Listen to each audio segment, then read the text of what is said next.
messieurs, bonsoir et bienvenue à cette émission d'Info 9, de la 47e édition du tournoi Bantam de la Sarre, mais ça arrive à grands pas. Et pour nous parler de la cédule de ce tournoi, je reçois Madame Cécile Poirier. Madame Poirier, bonsoir. Bonsoir. Merci d'accepter cette invitation, Madame Poirier. C'est une coutume. Hein? À chaque année, nous autres, on se revoit 2 fois à la télé. On parle du tournoi Bantam parce que c'est quand même c'est un tournoi d'envergure, oui. Le tournoi Bantam qui attire beaucoup de monde. C'est ça. C'est un tournoi de sanction nationale. Donc, c'est sûr qu'on a des équipes qui viennent en provenance de l'extérieur du Québec. Donc, cette année, on a la chance d'avoir 3 équipes de l'Ontario. Okay. Qui vont tous évoluer dans la classe 2B. Donc, on va retrouver le HLK de Hearst, on va retrouver le Iroquois Falls, l'Action Avalanche, okay. Et on va retrouver le Témiscamingue Shore de New Lescure. Il y en a 3 cette année. Les autres années, est-ce qu'en passé, il y en avait, je pense qu'il y en avait presque... Il y en avait 2. Okay. Mais cette année, depuis quelques années, on a de la difficulté à recruter des équipes l'autre bord de Val-d'Or, comme on dit. Okay. Passer le parc, ça semble difficile pour les gens du Sud. Okay. Donc, on a beaucoup de difficultés à recruter des équipes de ce secteur-là. Par contre, il y a quelques années, on en avait quand même plusieurs, mais on essaye de voir la raison. On sait que le transport est un coût majeur. Oui, exactement. On sait que ces équipes-là aussi, souvent, veulent être dans des motels faute qu'on n'a pas nécessairement non plus. Mais cette année, on est quand même très fiers d'avoir eu 3 équipes de l'Ontario. Alors, c'est combien d'équipes? C'est un total de 32 équipes qu'on retrouve cette année. C'est à peu près ça à chaque année? Pas mal toujours le même nombre. Je te dirais, ça joue toujours entre 32 et 36. Okay. On en retrouve 10 dans la classe B, on en a 12 dans la classe A et on en a 10 cette année dans la classe 2B. C'est beaucoup plus haut. L'année passée, je pense qu'on en avait 8. Mais cette année, Hockey Abitibi-Témiscamingue, toutes les équipes ici sont classées 2B. Fait que c'est sûr que ça nous donne une chance d'avoir plus d'équipes chez nous. D'avoir plusieurs équipes, comme on dit. Faire une cédule de même, c'est pas une sinécure. Ça, je le sais, on en parle à chaque année. On vous souhaite pas qu'il y ait une équipe 2 jours avant le tournoi qui dise on peut pas y aller. Ça, c'est pas drôle. C'est vraiment, je vous dirais, de plus en plus un casse-tête parce que il y a souvent des équipes qui nous font des petites demandes spéciales qu'on essaie de régler aussi. Exemple, ils veulent pas jouer avant le vendredi midi pour un premier match. Donc ça, tu sais, quand tu prends toutes ces contraintes-là, c'est un petit peu un casse-tête. On joue aussi dans 3 arénas. Oui, donc ça, faut que tu t'assures de respecter le minimum de 3 heures entre la fin du match et le début de l'autre match. Non, c'est sûr que c'est un casse-tête, mais tout est mis en place. Donc, et Mme Poirier, elle est habituée de faire la cédule. Fait que c'est un casse-tête annuel, mais est-ce qu'on peut dire que c'est un beau casse-tête? Oui, c'est un beau casse-tête. Et cette année, on a la chance. On va avoir un match des conquérants en même temps que le tournoi Bantam qui va se jouer. C'est le dernier match de leur saison régulière. On avait comme pas le choix de le mettre cette fin de semaine-là. Ah, OK. Donc, on a le Bantam 2B de Hearst qui est chez nous. Et Hearst va venir jouer dans le midget 2A le samedi soir chez nous à la Sarre. Donc, le match va se jouer à 9h. On dit aux spectateurs que les gens qui vont être dans l'aréna ne se feront pas sortir pour une deuxième entrée. Okay. On va garder les gens en place, mais voyez-vous, puis je pense que ça faisait l'affaire de Hearst d'avoir un peu de partisans de leur côté aussi. Là. Oui, exactement. Fait qu'ils vont jouer Hearst va jouer le samedi soir à 18h30 contre les Lions de la Sarre. Il va y avoir un autre game Bantam 2B qui va se jouer contre un petit peu que je vois, qui était les Bruins de Val-d'Or contre le Témiscamingue Shore. Okay. Et ça va être suivi du match des conquérants.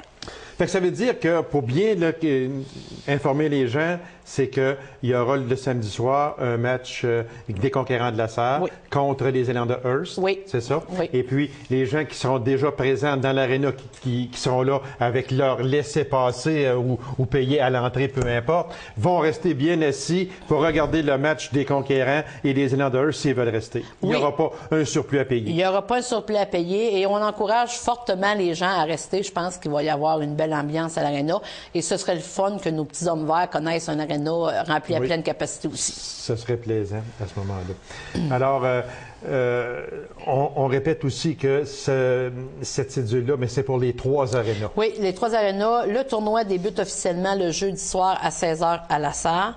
Le vendredi, il y a des matchs qui vont débuter à la Sarre à 8h15, mais il y en a aussi qui vont débuter à Macamic et à Dupuis à compter de 9h30. Ça, c'est le vendredi. C'est le vendredi matin. OK, c'est beau. Et le samedi matin, il y en a aussi dans les 3 arénas. Et le dimanche, il y a cette année deux demi-finales qui vont se jouer à Dupuis en même temps qu'ils vont se jouer à la Sarre.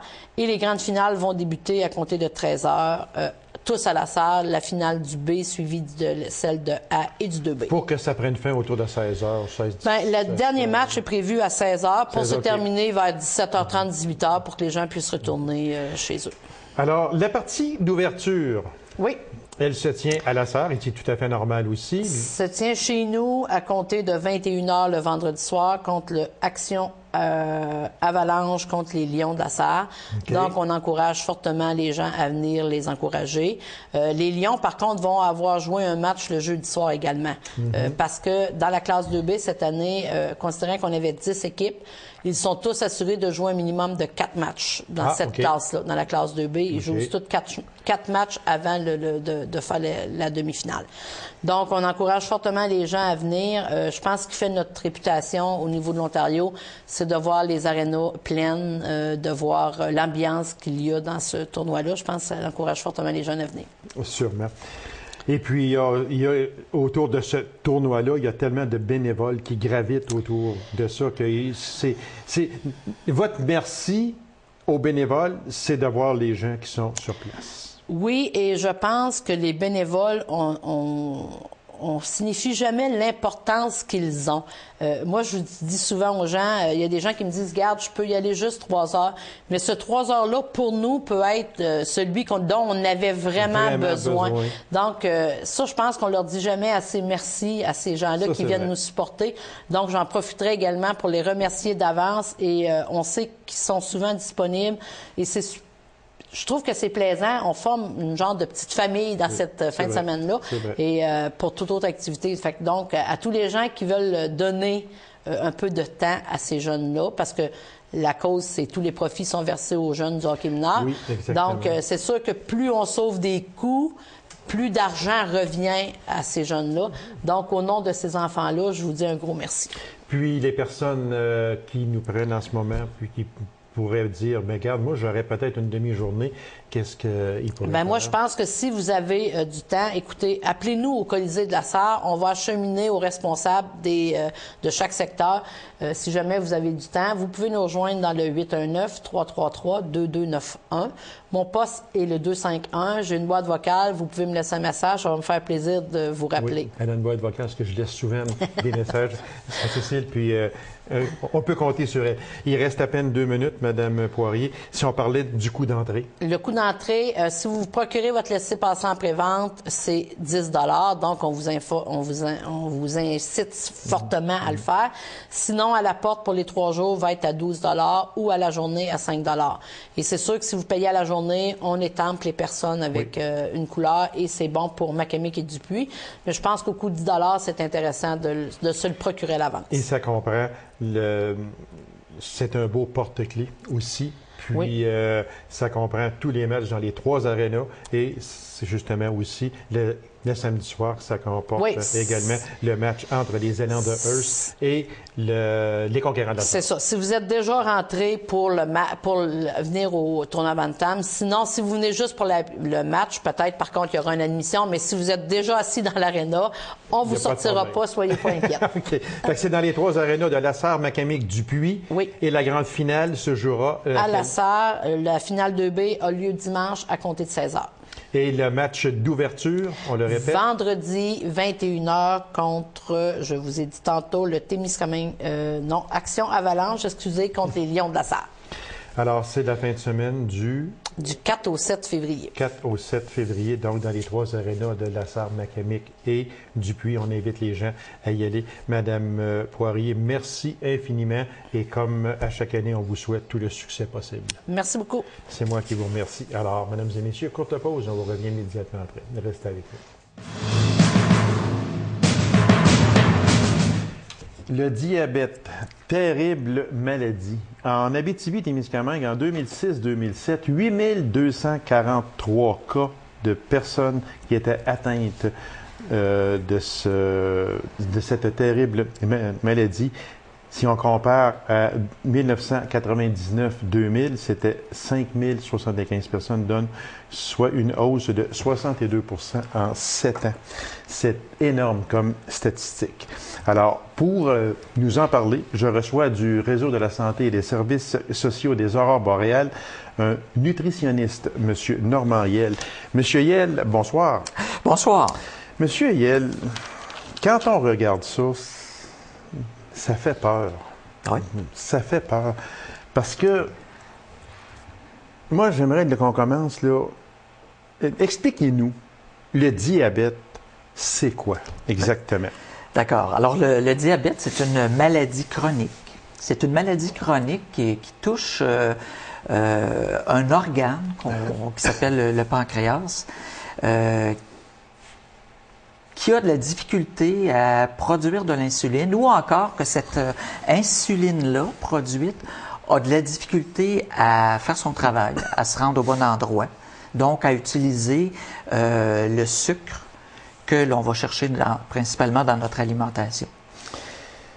Moi, là, si je vous demandais, c'est peut-être vague, là, mais les principaux signes, les principaux symptômes avant-coureurs du diabète. Comment il y a une petite lumière qui s'allume et qui dit, ouais, moi, là, est-ce que je pourrais pas souffrir de diabète? Ouais.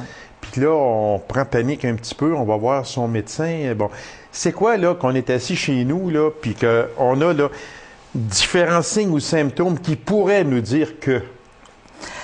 Ce que l'on observe le plus souvent, c'est un ensemble de symptômes. Celui qui est le plus fréquent, celui qui nous est rapporté le plus, c'est une fatigue qui s'installe, écrasante, une perte d'énergie, fatigué, puis cette fatigue-là n'était pas là avant. C'est une fatigue que l'on ressent, mais pas une fatigue d'avoir trop travaillé, d'avoir été bûché, peu importe oui. Quoi. C'est une fatigue, on n'a rien fait de spécial, tout d'un coup. Je vous dirais même que l'expression que j'utilise, c'est qu'on se fatigue à se fatiguer. Okay? Ah, OK. C'est quasiment ça. Mon Dieu, OK. OK, on est comme ça. Il va y avoir d'autres symptômes qui peuvent apparaître parallèlement à ça. Ça peut être la bouche sèche, une soif. Ça peut aller à une soif intense. Wow. Ça peut être, bien sûr, à moins que vous soyez une éponge, vous allez aller aux toilettes plus souvent aussi. Mais règle générale, ça va être les symptômes les plus classiques qu'on va rencontrer. Okay. Il y a des gens qui n'auront aucun de ces symptômes-là. Ça, c'est curieux aussi. Oui. Mais règle générale, c'est pas mal le genre de symptômes qu'on va retrouver. Est-ce que ça veut dire que les personnes qui n'auront pas les symptômes que vous venez de nommer oui. Vont apprendre qu'ils sont diabétiques juste par une prise de sang? Possiblement. Possiblement. Et on le voit à l'occasion aussi. Une prise de sang, c'est sûr que c'est le médecin qui nous donne un papier pour oui. aller passer une prise de sang. Parce qu'on sait que le diabète peut faire un ravage, on peut en venir à perdre la vue, oui. À perdre un membre, oui. Mon Dieu. En fait, le danger de cette maladie-là, c'est justement que, à long terme, le fait d'avoir un taux de sucre trop élevé, il y a des complications qui s'installent, sournoisement, et qui vont toucher les yeux, les reins, le cœur, les terminaisons nerveuses. Et ça se fait sans aucun signe avant-coureur. Comme je dis souvent aux gens, on ne se lève pas le matin en ayant mal au diabète. C'est pas comme ça que ça marche. C'est de longue haleine. C'est à long terme. Okay. C'est à long terme. Pour en revenir à ma question, M. Yel, c'est que le médecin va nous prescrire une prise de sang. Oui. Bon. Combien de fois par année, selon vous, combien de fois par année on devrait avoir une prise de sang, peut-être de peur d'avoir de faire du diabète si une personne a vraiment peur? Parce que vous avez dit tantôt que les symptômes ne sont pas donnés à tout le monde. Pas nécessairement. Alors, ça voudrait dire que une fois par année, est-ce que c'est suffisant? Une fois par année, c'est bien. OK. Ce qui peut arriver aussi, qu'on va suggérer aux gens, c'est de se présenter dans les pharmacies communautaires et puis de se faire une glycémie capillaire. C'est sûr que ça n'a pas la valeur d'une prise de sang. Par contre, ça peut être un bon indice. Puis à ce moment-là, les gens qui travaillent dans les pharmacies communautaires peuvent dire, bon, je trouve que ton taux est louche un peu. Je te suggère soit de te présenter à l'urgence, si ces gens-là n'ont pas de médecin de famille. Ouais, si on a un médecin de famille, à ce moment-là, de référer au médecin de famille. Bon, là, vous venez de toucher un point, là, M. Yel, puis on va en parler. Oui. On va en parler parce que je pense qu'il est très important. Il y a des petites machines qui fonctionnent avec des bandelettes. Des glucomètres. C'est ça, exactement. Bon. Est-ce que on peut dire que ces petites machines-là, parce que moi j'appelle ça des petites machines, est-ce qu'on peut dire que ces petites machines-là, on peut faire confiance à ça? Parce que il y en a plusieurs qui en ont. Oui.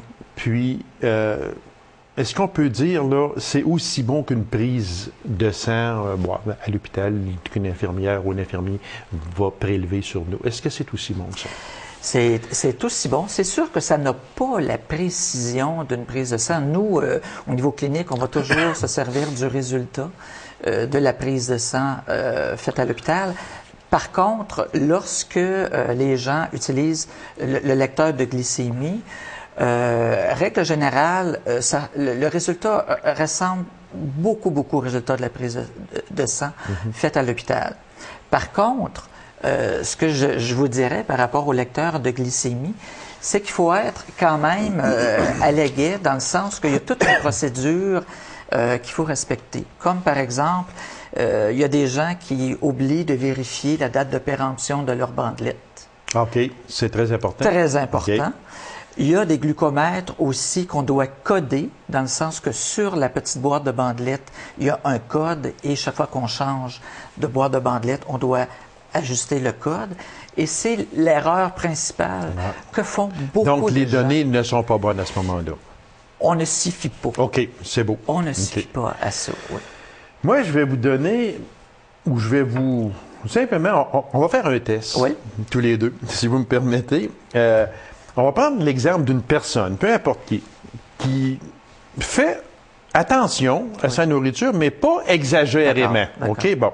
Si le matin à jeun, cette personne-là prend son taux, il est entre 4,2 et 5,1, à peu près. 2 heures après avoir mangé, il se situe entre 5,6 et 6,8. On va aller dans ça. En après-midi, il se situe autour de 5,3 à 5,8. D'accord. 2 heures après avoir soupé, il prend un bon souper, sans trop faire attention. Il est entre 6 et 6,8, 6,5. Puis avant de se coucher, il le reprend, il est autour de 5,8. Est-ce que dans l'ensemble de sa journée, c'est satisfaisant? C'est excellent. C'est excellent, oui. OK. Maintenant, on va aller dans un autre ordre d'idée, M. Yel. Le matin, la personne se lève, la personne est à jeun. Pour pas prendre panique, là, mais pour dire, oups, un matin, il se passe quelque chose, à comment que son taux doit être? Idéalement, les critères qu'on utilise, le taux de sucre à jeun d'une personne non diabétique devrait être en bas de 6. OK. D'accord? Oui. Maintenant, je vais vous dire que de plus en plus, en prévention, il va y avoir des prises de sang qui vont être faites au niveau hospitalier et le taux de sucre à jeun va être de 5,6 à 6. OK? OK. À ce moment-là, il va arriver que le médecin va avoir comme un petit doute. Un petit doute, oui. Et va redemander une validation du taux de sucre et souvent va faire passer un test nous on appelle un test de dépistage, là, qui est l'hyperglycémie provoquée. C'est qu'à ce moment-là, la personne se présentera à l'hôpital à jeun. On prendra un test de glycémie à jeun et là, on lui fait boire un petit sirop très sucré, un petit concentré, 75 grammes de glucides, et là, on va le retester 2 heures après. Et c'est souvent, suite à ce test-là, qu'on va venir catégoriser, bon, est-ce que c'est... il n'y a rien, tout est correct. Est-ce qu'il y a un petit début, ce qu'on appelle de l'intolérance au glucose, ou si la personne est correcte? Ça va répondre là, à la question. Oui, là, oui. Ça va bien cibler. Le médecin va pouvoir bien cibler avec ça son patient pour dire, bien, écoute, non, regarde, c'est pas dangereux. Oh, là, il faut que tu commences à faire attention. En plein ça. Exactement. En plein ça. Et souvent, ce que les gens que l'on reçoit, nous, à la clinique, je vais vous dire qu'on en reçoit de moins en moins qui nous arrivent avec un diagnostic de diabète. Par contre, on en reçoit de plus en plus qui nous arrivent avec un diagnostic d'intolérance au glucose, qui est un stade prédiabétique. OK. D'accord? Alors, à ce moment-là, ces gens-là, on leur donne un peu les rudiments parce que, en bon français, ces gens-là ont un pied dans la porte. OK. Alors, si... on s'en va vers ça.